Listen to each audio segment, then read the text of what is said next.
Magandang araw mga kaibigan, muli si Lakay ito ng Pinoy Trucker. Mayroon na naman po akong panibagong video na isi-share sa ating lahat. Tungkol po ito sa pagdadrive sa madulas na highway. Alam naman natin lahat dito sa Canada, kapag nagdadrive ka rito, lalo na pag sa winter, talagang sobrang dulas.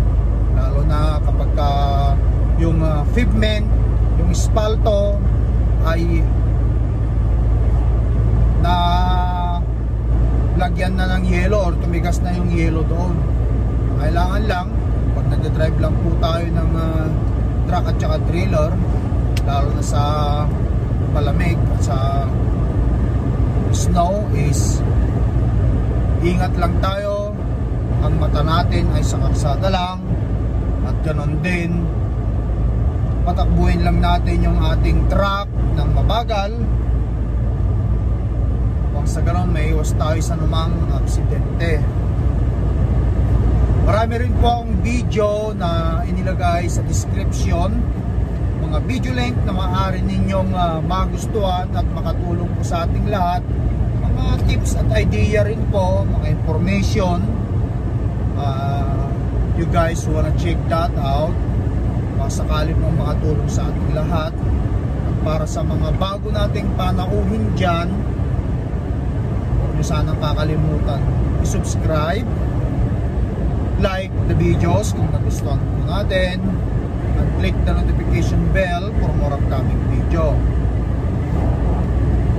Patulad nga po nitong tinatahak kong daan, nandito po tayo ngayon sa Crownes Highway 3, kung saan dito madalas maraming na-aksidente sa tuwing winter. Tignan po natin. Highway 3, nasa Crownes Highway 3 tayo. Kita nyo naman mga kaibigan, paahon ito. Buti na lang at hindi nag-i-snow, pero makita yung espalto. Ayan, may tumigas na yelo, matulas pa rin yan. Ang temperatura ngayon is -2. Papunta tayo ngayon ng Osoyoos, BC.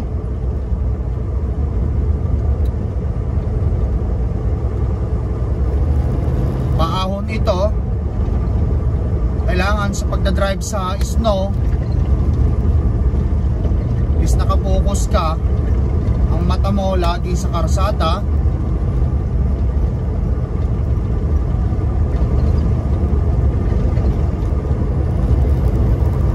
Salamat na lang dahil may nagkagadgad, no?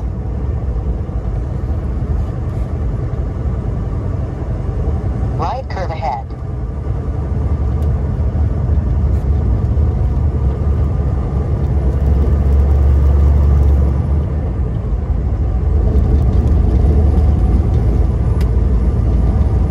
Dito madalas maraming nalalaglag sa ditch,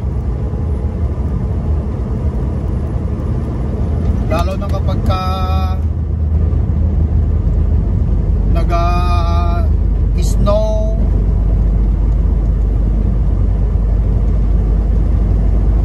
Matindi rito. Nasa gitna na yun, na puti na yan, snow yan. Black ng snow yan, madulas yan.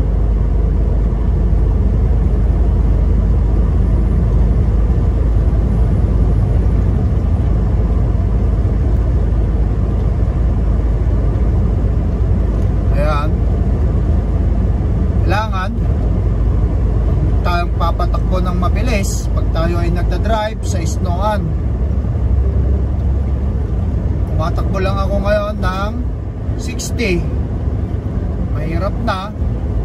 Baka mamaya at may biglang tumawid siya hayop,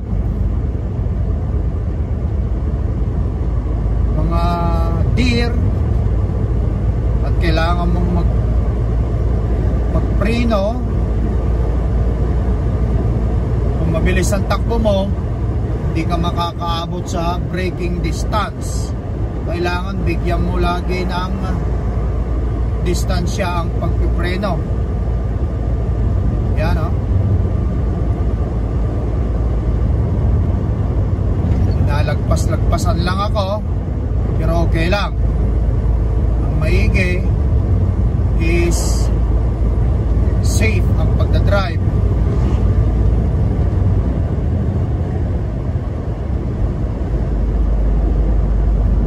No, madulas yan.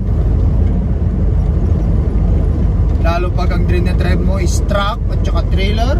Naka po, posibilidad kang ma-jackknife, malaglag ka sa ditch.